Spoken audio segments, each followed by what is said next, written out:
Hey guys, sorry if this video seems a little weird. Actually, I caught the flu right after recording Captain Marvel and uploading it. So, I was dealing with the flu while trying to record this and, edit this and everything else. So, if it seems a little bit off, it was because I was sick during it all. But we are starting off anime month. So, we may be reviewing your favorite anime.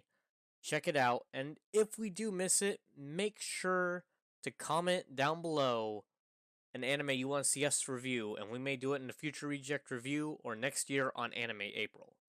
With that being said, let's get started with this Reject review.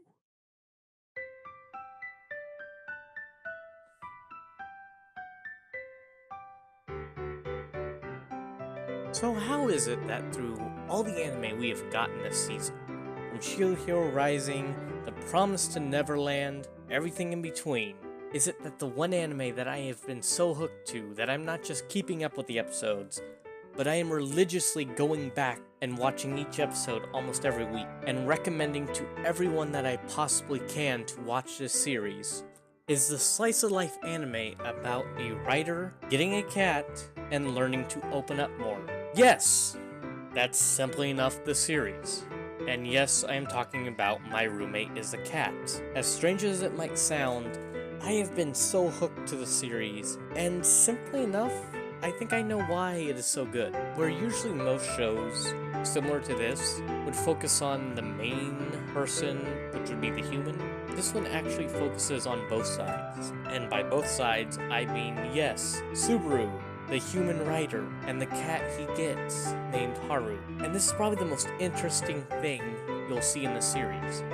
The one thing to set it off from any other show about a boy and his animal is that it's told in two different ways. First off, it's told in Subaru's position, and usually it's something mundane, where it's Subaru taking Haru to the vet, or Subaru trying to get keys unhooked from Haru's paw, or even just Subaru spending too much time away from Haru. And while you look at episodes like that and you're thinking, okay, that's fine, what's the big deal about that? They then turn it over and show what Haru was thinking the whole time. So there are episodes where Haru's first brought home and realizes that Subaru's not eating that much, so she'll start dragging the food bowl closer to Subaru to get him to eat. There are scenes when you see Haru thinking she's taking care of Subaru, who really needs all the help he can get, and these emotional scenes between the two when you know neither of them knows what's going on, but you still feel this connection, similarly to what you would if this was your own cat, your own dog, your own goldfish, whatever you have, I don't know.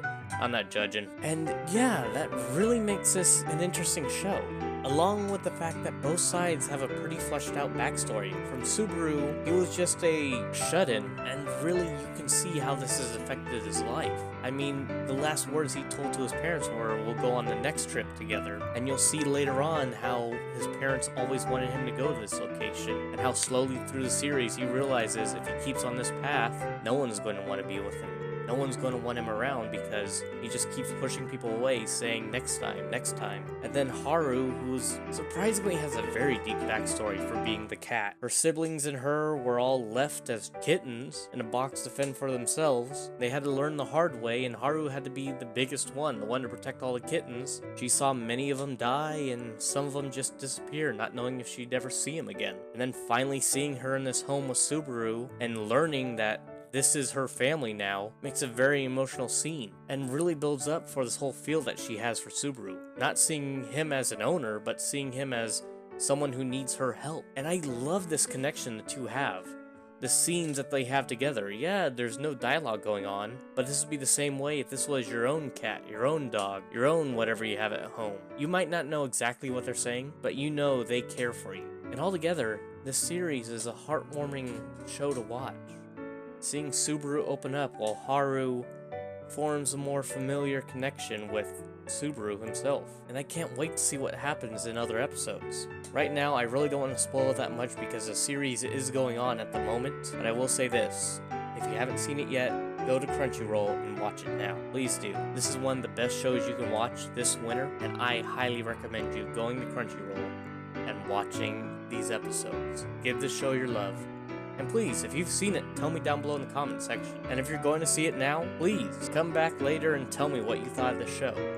Well, with that being said, guys, keep calm and geek on, and I will see you here next time.